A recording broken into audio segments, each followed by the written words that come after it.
shame that Gordon had to go, because a lot of what he said and what I'm going to say actually has tons of synergy, which I think is great. So, so let's dive in. So one of the things I've noticed in my 15 years with personal development and mentoring women and women entrepreneurs is that people tend to be stuck in one of 4 zones. So the first zone that I've noticed people being stuck in is the disconnected zone.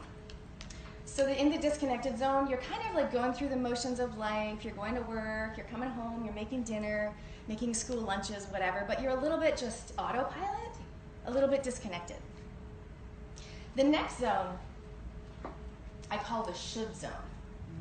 And in the should zone, you kind of feel like, I should do this, and I gotta do that. It's a little bit around obligation. And this might be in your work, or your relationship, or your life in general. So you know you're in the should zone when you're saying things like, oh, I really should, ... like join the PTA, because no one else is putting their hand up, right? Or, I really need to, ... So you're saying the words should, need, and just a lot. Those are like red flags for the should zone. And the next zone is what I call the frustration zone. So in the frustration zone, you're kind of like doing everything for everyone else, but you're at that point where you're like, you know what? I'm done. Like, enough is enough. And you kind of start, which is tricky, because what happens in the frustration zone is it actually starts affecting your health and your relationships. It starts to really wear you down. But the good news is, in the frustration zone, you're usually ready to do something about it. You're like, you know what? I'm done. Right? And so what happens here is where we want to go is what I call, see, there's so many of you, I'm all the way over here, is what I call the up your brave zone. The up your brave zone. You guys might call it like bliss or happiness or whatever. I call it the up your brave zone. And I don't mean like go bungee jumping, feel the fear and do it anyway. I mean, you can do that if you want. But in the up your brave zone, you're actually living life the way you want. I'm touching my heart intentionally, because I don't mean like I'll do whatever I want, I'll say whatever I want. I don't mean like that energy. I mean the energy of empowered choices and intentional action. Okay, I'll elaborate on that. So in the up your brave zone, you're doing what you want, and as a result, the cool thing is, your personal impact factor goes through the roof. Your potential to influence and inspire and motivate and lead other people skyrockets, because you're leading from this place of intention and contentment, not satisfied and bored, but just vitalized. You're really living in the up your brave zone. But here's the tricky thing. Between the frustration zone and the up your brave zone is what I call the reintroduction gap. Okay? And when you're trying to suddenly be someone new or try something different, whether it be in work, or maybe you decided, you know what, I'm going to do singing lessons. And people are like, oh no, you shouldn't do that. Or you get, what happens in the reintroduction gap is you get pushback. You get people going, you know what, you might embarrass yourself. Or like, oh, well, who are you? Who are you to put yourself forward for that role, right? So in the reintroduction gap, we actually are trying to reintroduce ourselves to the world, because they may know us as someone that's shy or someone that's really in your face. And you don't want people to think, I mean, I can be in your face, but I don't think I'm that person. So in the up your brave zone, you want to be who you want to be. So I'll tell you a little story to hopefully demonstrate the reintroduction gap. And maybe I'll invite you also to think of a time in your life when you were trying to up your brave. You were trying something new, or you were doing something that pushed you out of your comfort zone, but you wanted to do it. Okay, so here's a little story for you. So I'm in the kitchen talking to my husband, and I'm telling him about this pretty awkward conversation that I'd had with my dad a few days prior.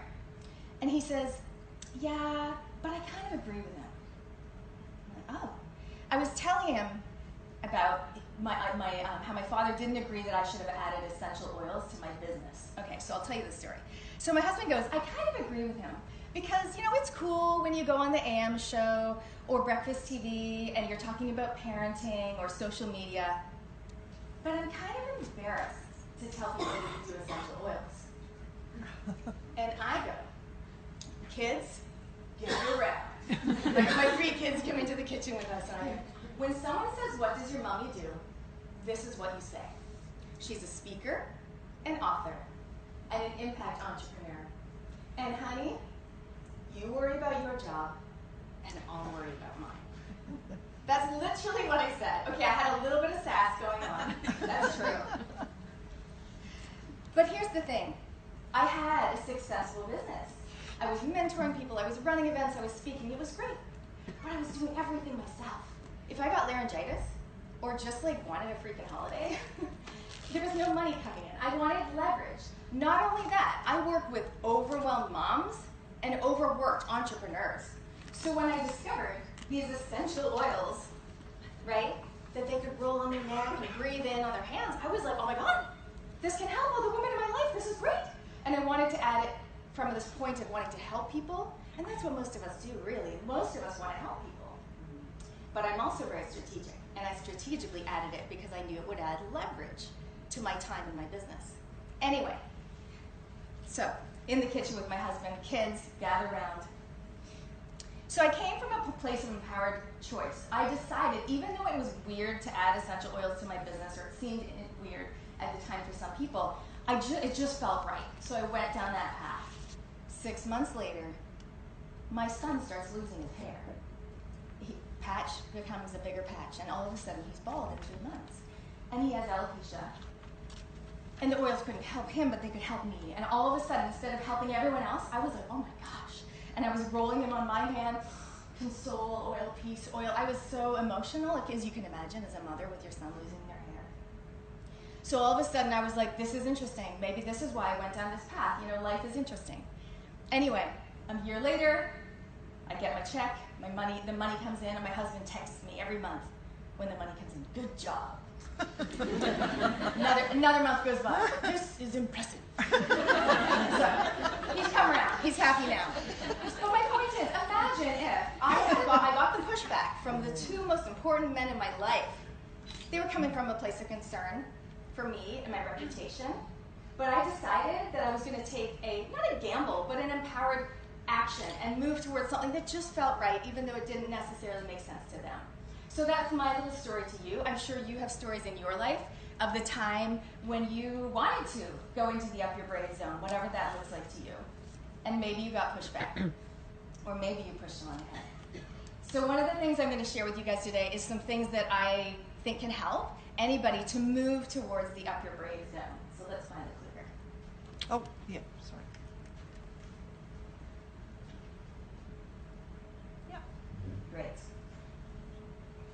Okay, so I talked about the 4 different zones. Now, I don't need to know what zone you think you're in. I just need to know that you know what zone you're in at the moment. Who feels like they know what zone they're in? Just pop your hand up so I get an idea that you know what I'm talking about. Awesome. Who feels like they're in the zone they want to be in? Okay, less. Okay, well, good. Some. Great. Okay, so one of the things you can do to help you move towards the up your brave zone, I think, is be who you are. And Gordon kind of touched on this too. And there's no right and wrong person to be. Like, he's an introvert, so is my husband, so that works well. Opposites attract. But there's no right or wrong way to be. If you want to be a leader, don't think that you have to be an extrovert at all. It's so not true. I really like this model.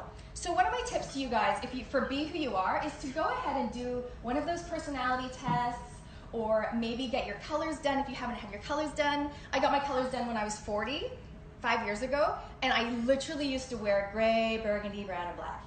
All the colors that looked so not good on me. Seriously? Yeah, and then they were like, oh no, but coral, and pink, and bright blue, and yellow. I'm like, I don't do blue. And, and I'm yellow, and now I wear all those colors all the time. Is my mic okay? The little thingy thing fell off.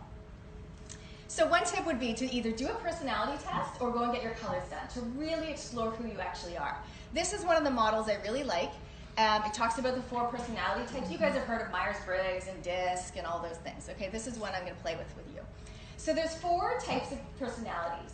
Now, we're not putting you in a box, but we're just understanding how you see the world. Okay? So we have expressives, drivers, amiables, and analytics. So these are my kids and my dog.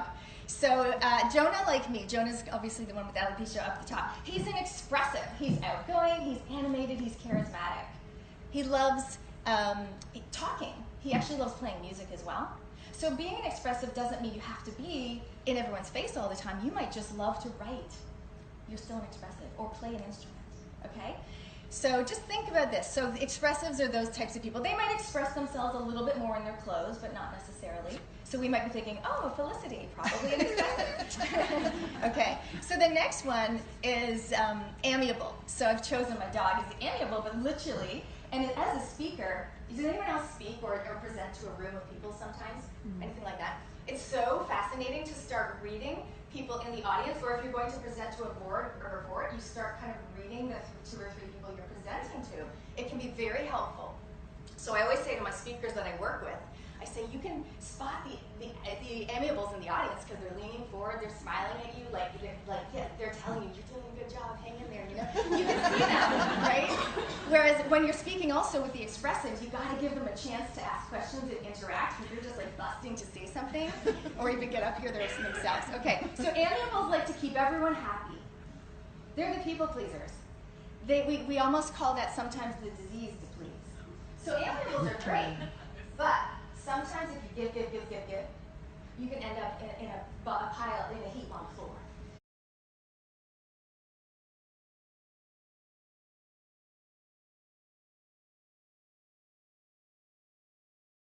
So I have the kind of mantra, give, get, which means receive.